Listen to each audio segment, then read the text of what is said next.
أما العقل الباطني هو موضوع مختلف من جميع النواحي. مثلا الدراري اللي كيموتوا على الكرة، وراه تقدر توصل به تكون أحسن لاعب في العالم، وتقدر توصل به للثراء والصحة النفسية والبدنية، وتقدر تخلق به واقع اللي بغيتي انت.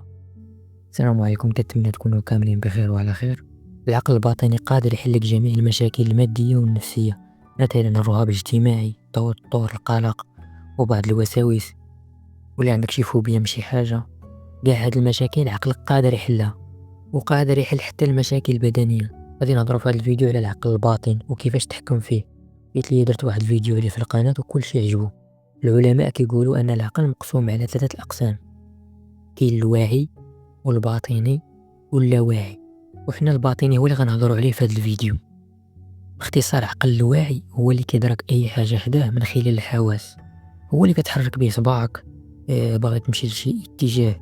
هذا هو العقل الواعي. هذا العقل الواعي نتوما حسبوه الفايق ولا الصاحي. دابا غادي ندوزو للعقل الباطني والعقل اللاواعي، غادي نجمعوهم بجوج حيت هما مرتبطين ببعضياتهم، واحد كيجمع البيانات وواحد كيتحكم فيها. المهم نجمعوهم بجوج في عقل باطني. الدراسات كتقول انت كتخدم بعقلك الواعي، هذا اللي كتحرك بيه، كتمشي في الاتجاهات اللي بغيتي، تاكل بيه اللي بغيتي. وهذا العقل الواعي اولا الفايق كيخدم غير 5%، و95% اللي بقات كيخدم بها عقلك الباطني. العقل الباطني هو المسؤول على كاع التصرفات اللي كدير بلا وعي، واكبر مثال هو التنفس. من الولاده ديالك وانت كتنفس، لو واحد ما علمك تنفس، ودقات القلب ديالك، هادشي مسؤول عليه عقلك الباطني ماشي عقلك الواعي. عقلك الواعي هو اللي كتصرف واحد التصرف وانت مدرك لداكشي اللي كدير، وهادشي غير 5% من عقلك الواعي، و95 مسؤول على عقلك الباطن. واش عرفتي شنو هي 95%؟ كي عقتي القلب ديالها راه حياتك تبدلها وتردها جنة. كلشي قادر يخدم عليه ويعرف ليه ويوصل لأي حاجة بغاها في هاد الدنيا. تا واحد ما أحسن من الآخر، كي بحال الكبير كي بحال الصغير. العقل الباطن هو أقوى بمراحل من العقل الواعي. منين كتبغي تولي تخدم على ذاتك وتولي تطور، هنا داك عقلك الواعي كيتحول لوسيلة أولا بوابة لعقلك الباطن، وبيه غادي تدخل وتعاود البرمجة ديال عقلك وتعاود الإعدادات ديال عقلك. بهاد الطريقة شوفوها وفهموها بهاد الطريقة، بحال غتدخل تبدل واحد البارامتر ديالك نتايا. هذه فرصة لأي واحد وفي نفس الوقت معلومة باش بنادم يفهم السر من أسرار الجسد ديالو. نهضروا على واحد الفروقات جوهرية بين العقل الواعي والعقل الباطني، وباش تفهم وتتعلم علاش عقلك الباطني قوي لهاد الدرجة. أول حاجة، عقلك الواعي ذكي، معنيته هو مدرك لأي حاجة كديرها وكيعرف يميز ما بين الصح والخطأ، واللي غادي يضرك واللي غادي ينفعك. هو الذاكرة ديالو ضعيفة. مثلا نوريك واحد الورقة مكتوب فيها 3 6 9، عقلك الواعي غادي يحفظ هاد الأرقام 5 ثواني، وإلا سمعتيها غيحفظها 15 ثانية.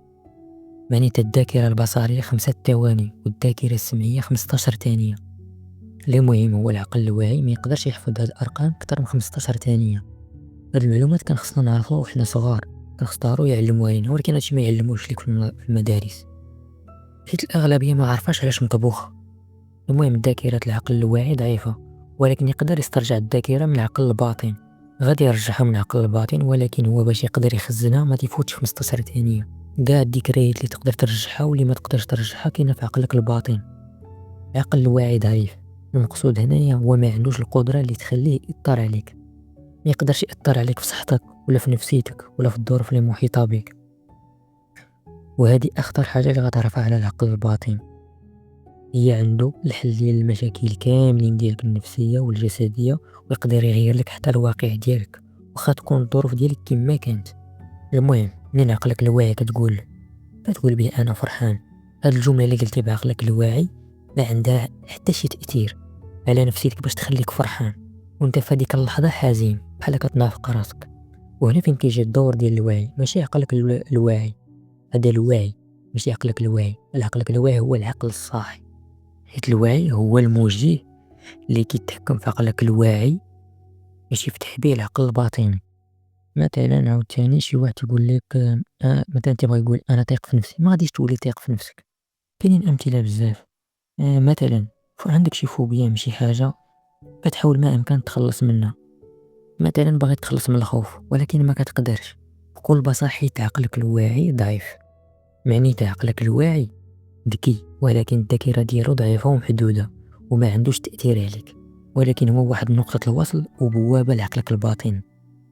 أما العقل الباطني هو موضوع مختلف من جميع النواحي. مثلا الدراري اللي كيموتوا على الكرة، وراه تقدر توصل به تكون أحسن لاعب في العالم، وتقدر توصل به للثراء والصحة النفسية والبدنية، وتقدر تخلق به الواقع اللي بغيتي انت. اغلب الاشياء اللي كديروها ما كتصدقش ليكم، علاش؟ حيت عندكم تدمير ذاتي وما عايقينش، نتوما كدمروا ذاتكم وما عايقينش. واحد النقطة بين قوسين، شنو الانسان اللي كيخليه محدود؟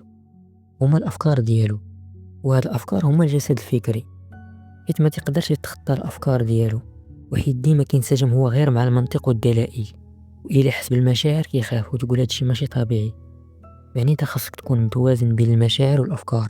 الله كيخلق اي حاجه لواحد الحكمه. مثلا فاش كنقول لكم ديروا شي اعجاب للفيديو وما كديروش، واخا المشاهدات طالعه، واخا هذا المحتوى فيه واحد المعلومات اللي غيروا لك حياتك ويستافدوا معك الناس اخرين ودي اجر معك، شوف باش كتحس من كنقول لك دير لايك غادي تلقى الجواب. ودي حاجه ما كتجيب الزربه، كلشي كيجيب درجه بدرجه، واللي كتجيب الزربه كتمشي بالزربه. تلاقاو في فيديو جديد ان شاء الله.